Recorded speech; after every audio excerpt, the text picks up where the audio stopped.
I loved the Kellen Moore hire the moment I heard about it. I mean, Kellen Moore's offense takes deep shots. Justin Herbert is good at those. What's not to like? To my surprise, this isn't a unanimous 100% on Rotten Tomatoes kind of hire. As I was sifting through various anti-Kellen Moore takes, I found one that was so shocking, so jarring, it shook me to my very core. So much so that it made me question whether I was right to like Kellen Moore in the first place. So what did I find that made me question my beliefs and turned me into a shrinking violet? Let's just say the very mention of Joe Lombardi will do that to a man. Before we dive any further into the dark night of the soul that was the Joe Lombardi experience, it would mean a lot to me if you just take a moment to click like and subscribe.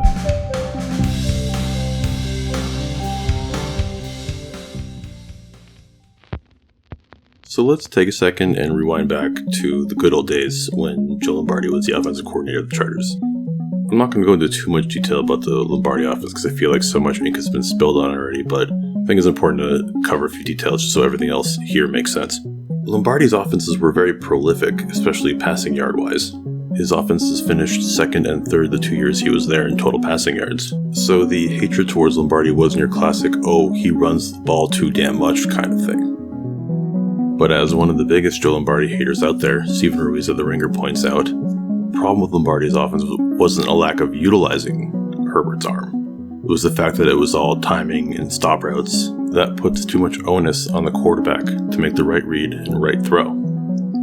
This might frankly kind of sound stupid, right? Because this is the quarterback. Shouldn't he make the right read and the right throw? And shouldn't that be the baseline expectation? Yeah, sure, but it's a hard way to make a living, and also not very necessary, at least all the time. This is why the Shanahan and McVay offense have really proliferated the last while. They make it easy for the quarterback, so much so that Aaron Rodgers says it makes him turn his brain off. That might not be so much fun for a, supposed super genius like Aaron Rodgers, but it sure comes in handy when you have to coach up a Mr. Relevant type. The West Coast wide zone offense helps these types of quarterbacks because it quote-unquote marries the run and the pass. This in effect makes it harder for teams to key in on whether a team is running or passing on first or second down. Pass rushers, corners, safeties are neutralized and or slowed down. This is definitely a problem for even the best defenders.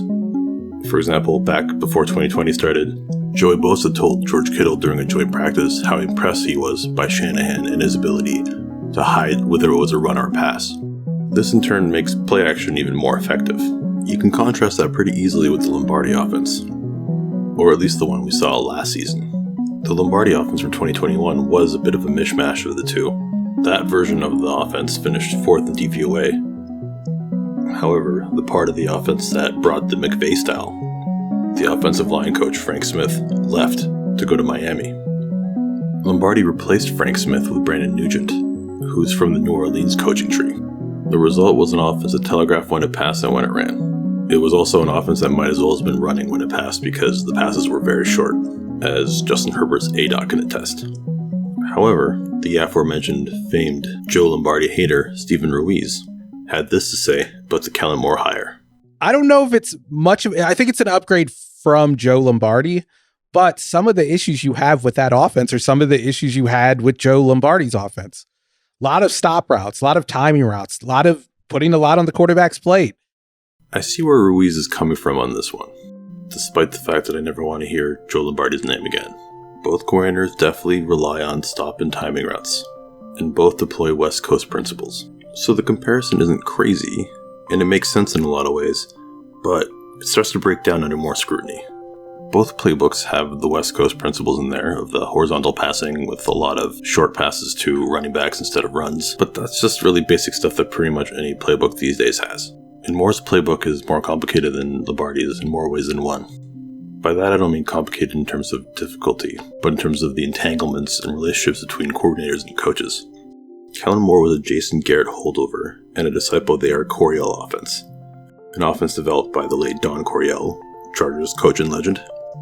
Like the West Coast offense developed by Bill Walsh, Vince is credited with bringing the NFL out of the dark ages. It's also a staple of college offenses. In particular, Kellen Moore ran it, or at least a version of it at Boise State when he had one of the greatest college seasons of all time. The offense is considered pretty similar to the West Coast offense, and it's because the only difference is instead of a horizontal stretch, it prefers a vertical one. 4 verticals is pretty much the bread and butter of this offense. This offense that uses motion and misdirection and all that to go downfield is the one that Kellen Moore would like to run if he had his druthers. If anything, it seems like that West Coast offense was really foisted upon him by Mike McCarthy.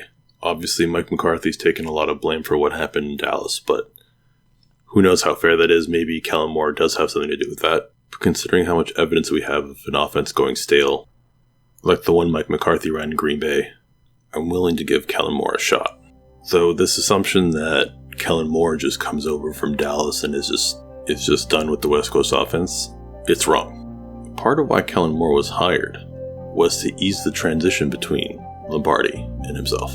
Moore apparently is keeping a lot of the same staff, and the Chargers, with their lack of roster flexibility thanks to the salary cap, probably like that. If they had gone fully into the Shanahan-McVay style wide zone, they might have had to make some changes on the offensive line for some lighter guys who can move around. So the question is the Chargers offense going to be any better off, or even maybe worse, or the same? So what can we expect from this offense? Is it finally going to settle down and marry the run and pass? Or is Moore going to get coerced into the West Coast offense again? It'd sure be nice to see that vertical element back into Justin Herbert's game. And if he doesn't, are Chargers fans going to have another coordinator day? I'm going to say no. We might not see the run and the pass get hitched, like Telesco and Staley so desperately try to make happen in those press conferences. What we're more likely to see is a playbook that is more akin to a throuple or some other variation of the polyamorous lifestyle. As Ruiz also pointed out, except back in 2021, part of what made the Cowboys offense work so well wasn't any one style or even the melding of two. It was that they had no specific ethos. This kept defenses on their toes. It probably goes without saying that doing a little bit of everything isn't something the Chargers were ever accused of the last 2 years. Teams were outright mocking the Chargers for how obvious it was what they were going to run before they did. Where the comparison really falls apart for me is that it misses the results part. Sure, they both ran stop routes and timing routes and all that stuff, but you could say that Andy Reid and Urban Meyer both ran the spread. Obviously, you look at the results from Dallas that he had for 4 years. You can see it works, and it makes sense. Defenses have a tough time trying to figure out what's going on when they're constantly seeing different formations. No one would have really cared if Lombardi's 5-yard play calls didn't work, if they did. Of course, you want to do more with Herbert, but still at the end of the day, that's what really is the problem. It's the results. And there's more than enough reason based on the evidence presented that Moore can get it done. As you can tell, I've talked myself back into Kellen Moore. And in a way, I guess it would have been more satisfying narratively to see the Chargers get that Shanahan-McVay guy, because it kept getting teased. But it wouldn't necessarily solve the problem. It could, but it wouldn't, because really the problem was Lombardi couldn't design an offense that wasn't entirely predictable.